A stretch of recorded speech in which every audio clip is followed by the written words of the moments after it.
In this video, we'll learn about domain name system, also known as DNS, and name servers. We'll be covering domain registrar, from which you buy a particular domain, and we'll be understanding what role does domain registry play with respect to DNS. DNS resolver, which will help us translate a domain name to an IP address, and then there are different types of name servers that we are gonna cover.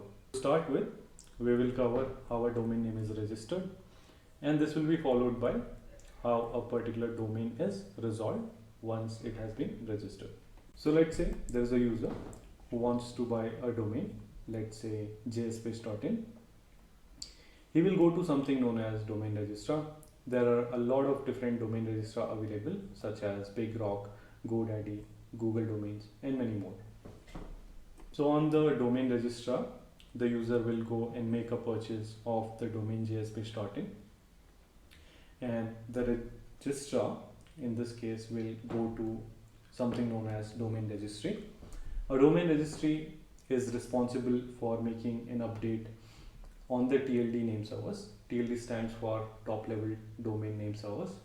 So there are different types of top level domains like .com, .in or .org, .net, multiple different types of TLDs. So for each TLD there are different types of TLD name servers that are distributed across the globe. In our case, since the extension for our domain is .in, so domain registry in our case will look for TLD name servers for .in domains. Again, we will have TLD name servers across the globe, and domain registry will go and make an update across all these name servers, and it will make a record that a new website has been registered. So now we are going to consider how a domain name is resolved once a registration has been done. So again, we consider another user which is looking for our website jspage.in. In the browser, they will look up for this website. So once the lookup has started, the operating system will check on the host file on the system about the entry for jspage.in. If there is an entry on the host file, local server would be used for serving the website. If not, then the DNS resolution will be started, and we will look on the internet for this particular website. The request will be forwarded to something known as DNS resolver, which is probably residing on the user's internet service provider. So why we need DNS resolver?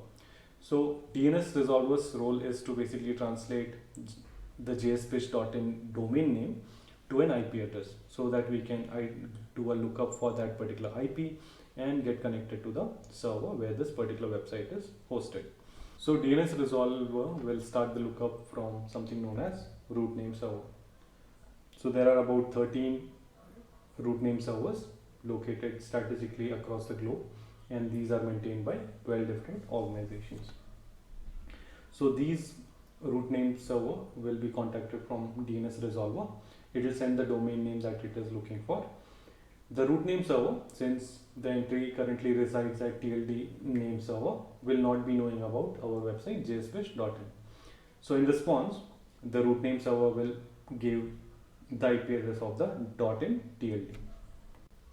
So using this IP address, DNS resolver will go to the TLD name server for .in domain, and from there it will ask, do you know about jspage.in, since it has an entry about jspage.in post the registration. So it will return an IP address of the authoritative name server. So authoritative name servers will be pointing to where this particular website is hosted. So DNS resolver will go to the authoritative name server and get an IP address for that particular domain.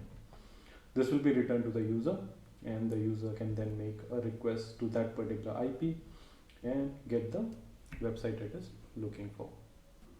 So hopefully this video helped you understand DNS and name servers a little better.